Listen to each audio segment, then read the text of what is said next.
Salut, j'espère que vous allez bien. Dans la vidéo d'aujourd'hui, je voulais partager avec vous quelques médicaments, leurs indications, leurs effets indésirables, leur forme, leur posologie, la dose, etc.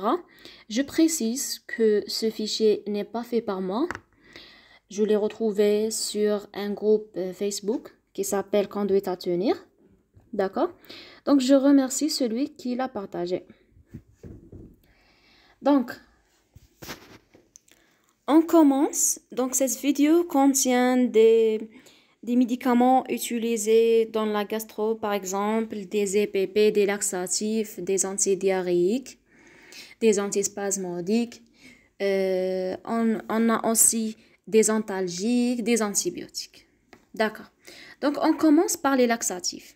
Laxatif, c'est un traitement symptomatique de la constipation. Donc, qu'est-ce qu'on a comme non commercial? Donc, la DCI, c'est lactulose. Donc, une fois vous allez retrouver, par exemple, un sirop avec la DCI lactulose, ça veut dire contre la constipation, tel que du Falac, Easylax, etc. Qu'est-ce qu'on a aussi? On a lactulose et on a macrogol, tel que Forlax, des sachets. On a glycérine, suppo. On a des laxatifs à base des plantes, tels que l'isophine ou l'huile de paraffine, sirop. On a des microlavements, tels que Regulax, à utilisation rectale. Il a presque une action immédiate. On a le carbone actif, tel que Charbonnel. Elle est utilisée pour la constipation qui sera à l'origine de ballonnements abdominaux. D'accord? Donc, il lutte contre les ballonnements abdominaux. Maintenant, pour les antidiarrhéiques, on a nifuroxazide, tel que Desantil. Donc, il est utilisé dans les diarrhées aiguës présumées d'origine bactérienne. Donc, la première utilisation, on utilise 2 comprimés de Desantil. Puis, on va prendre qu'un seul comprimé. C'est-à-dire, on prend un comprimé 3 fois par jour. Mais la première fois, on utilise 2 fois pour une bonne efficacité. D'accord?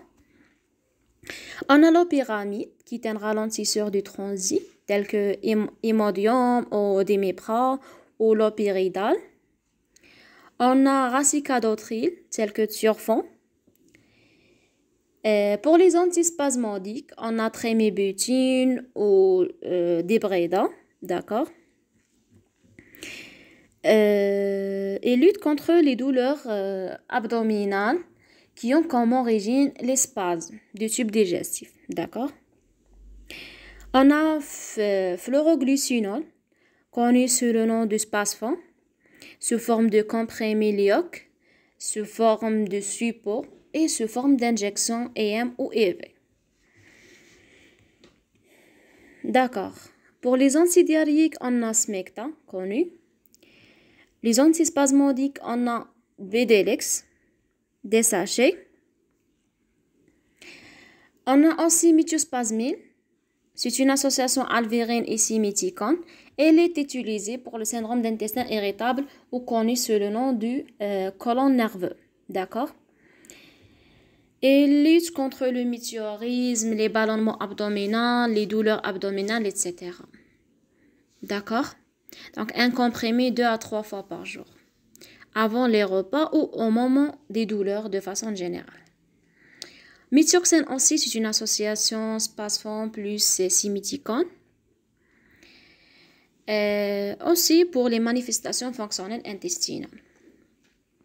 Pour les pansements gastriques, on a les EPP qui luttent contre l'acidité gastrique excessive, tels que esoméprazole.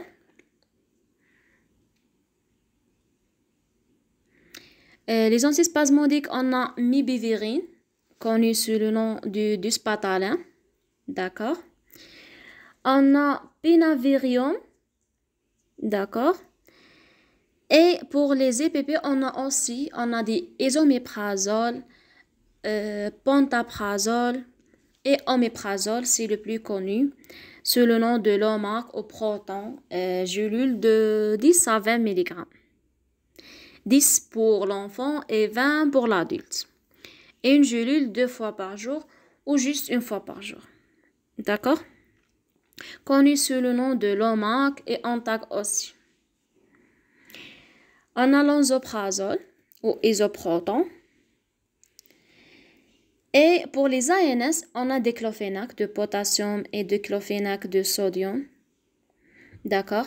Diclofénac de potassium, c'est Rapidus, comprimé. Et aussi, on a le diclofénac de sodium, c'est Voltaren, gel par exemple. Elle est très utilisée dans la traumato, d'accord? On a ibuprofène aussi. On a le sirop Enthalfen. Elle est utilisée pour les fièvres, mais moi, personnellement, je l'évite. Je donne du paracétamol sirop. C'est beaucoup mieux. D'accord? On a Xydol comprimé aussi. Et on a les pyroxicam, d'accord? Tels que Felden, comprimé. Qu'est-ce qu'on a aussi? Naproxène de sodium, tel que Nopen, il est très utilisé pour les dentistes, d'accord? Par les dentistes plutôt. Mais si il a été administré par un dentiste, c'est ok. Mais à ne pas prendre seul. Pourquoi? Puisque si on a un abcès dentaire et on prend un ANS, ça sera à l'origine de l'aggravation de la maladie et on va passer à la cellulite. Donc, devant des douleurs dentaires, on évite le max les ANS. On donne du paracétamol. D'accord? Nopen, il est pris si on n'a pas un abcès ou en association avec un antibiotique, pas seul. D'accord? On a Siloxib, connu sous le nom de Celebrex. Et on a Morniflumat, Niflumen. Qu'est-ce qu'on a aussi? Ketoprofen, Kefentech Patch. Elle est utilisée pour les douleurs du dos. D'accord? On a Profinide aussi. Les corticoïdes, on a Bétaméthasone, tels que Célestine Gouttes. D'accord?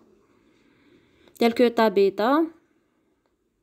Et on a méthylprednisolone, tels que Midrol, Solumidrol, Méprénal, etc. Des injections. On a aussi prednisolone, tel que Solupred, comprimé. Elle est utilisée de comprimés en une seule prise le matin pendant 5 jours. La règle n'est pas de comprimé. La règle, c'est 1 mg par kilo par jour. Si on prend, par exemple, quelqu'un qui a, par exemple, 40 kg, donc il prend 2 comprimés. C'est ça la règle. Pour Tramadol, c'est un antalgique du palier 2. Il n'est plus utilisé par les médecins généralistes. Elle est utilisée par les traumatos. D'accord. Le paracétamol plus tramadol, c'est Xamadol.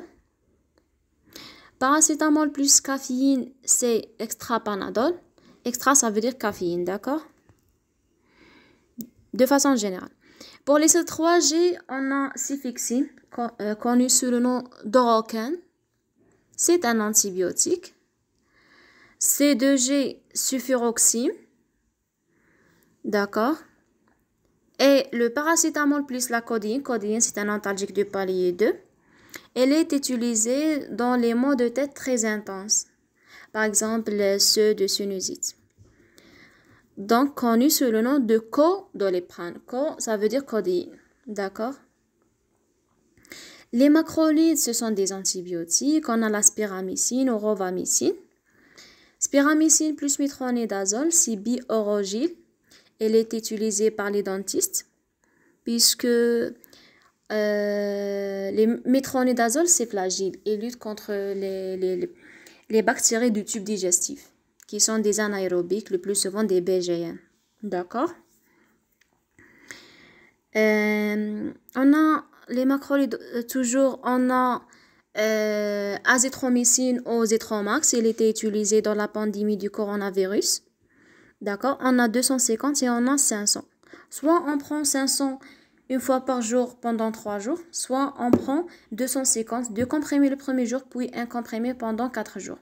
La durée totale est de 5 jours. D'accord? On a aussi la josamycine, clarithromycine, clarithyl ou clarital. D'accord? Ozeclar. Et on a roxythromycine, Roxide. On a les quinolones, autre famille d'antibiotiques, tels que Cyprolan, 500 mg. Les aminosides, ce sont des antibiotiques aussi, c'est la gentamicine. Donc, ils sont connus pour leur effet ototoxique et néphrotoxique. Donc, à utiliser dans une courte durée, allant de 3 à 5 jours. On a des injections de 40 et de 80 mg. Les tétracyclines, autre famille d'antibiotiques, tels que vibramycine. Fusidamine, c'est l'acide fusidique. Elle est utilisée dans les infections cutanées. Pourquoi? Puisque c'est un antistaphe, c'est-à-dire dans la peau, les germes les plus retrouvés, ce sont les staphes. En cas de plaie, ils vont coloniser la plaie. Donc, on utilise fusidine, pommade ou zeta de plus. Autres antibiotiques, on a tel que piostacine. Elle est aussi utilisée dans les infections cutanées. Donc, c'était tout pour aujourd'hui. J'espère que vous allez aimer la vidéo. Et see you later dans une autre vidéo. N'oubliez pas de s'abonner à la chaîne pour voir la totalité de mes vidéos. Et de laisser des j'aime et des commentaires. Thanks!